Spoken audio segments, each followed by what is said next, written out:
Gentleman yields. Representative Aycock, we've been hearing a lot this afternoon and a lot this morning about responsible decisions, and we got to be responsible and we got to pay our bills. You know, let's illuminate and elucidate a little bit on the process. We came back here last session and we came up with a proposed budget, correct? Correct. And that proposed budget was for the biennium ending in 2011, August 31st, 2011, That's correct? correct. And so now this shortfall that has come about, the greater discussion that needs to be had about this shortfall is how has it come about?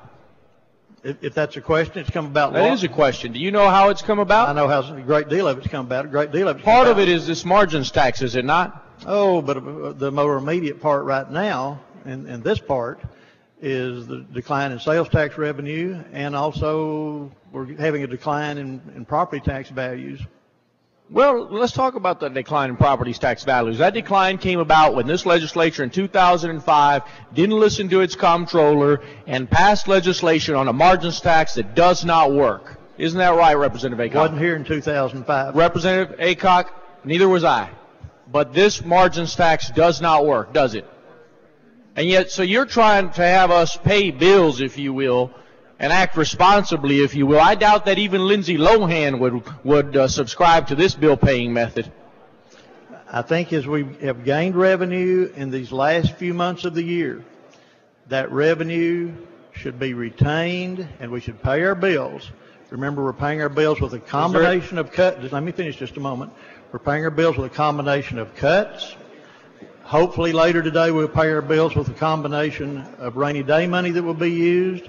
And we got a little bit of a bump in the revenue estimate. These amendments, including this one, direct that increase in revenue to go to specific purposes rather than let the budgeting process work out through the Appropriations Committee, and I will oppose that on all of them. The comptroller told this Republican-controlled body in Senate, House and Senate in 2005 that they would face a $25 billion deficit, did they not, in 5 years? Did she not? The then comptroller may have. Is there anything in HB 4 that fixes the margins tax problem? In all due respect, I don't believe HB 4 addresses the margin tax. It addresses paying our bills in the current biennium. Is there anything in HB 275 that addresses the margins tax issue? I'm not advised of anything there. It addresses paying our bills by using rainy day fund. Is there any willingness on the leadership or anything in HB 1 that suggests that the margins tax will be fixed? HB 1 is an appropriations bill. It is not a ways and means bill.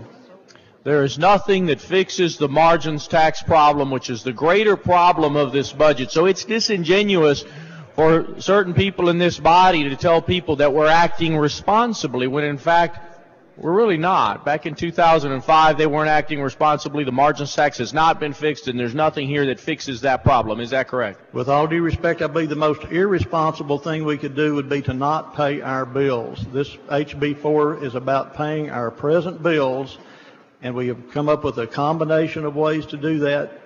It's a recommended strategy. There are certainly other strategies that people might have.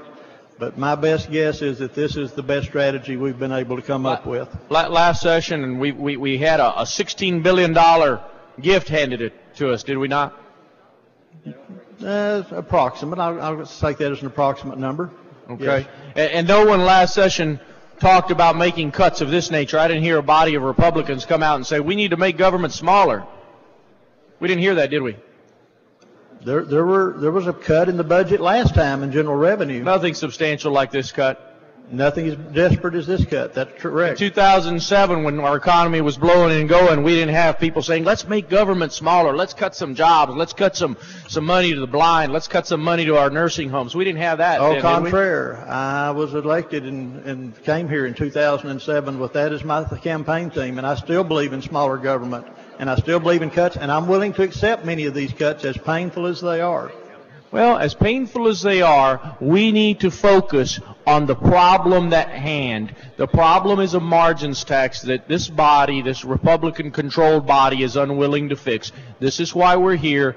This is what we need to do. If you want to make responsible decisions, Representative Aycock and others in this body, that's what we need to focus on. Thank you, Mr. Speaker. Thank you.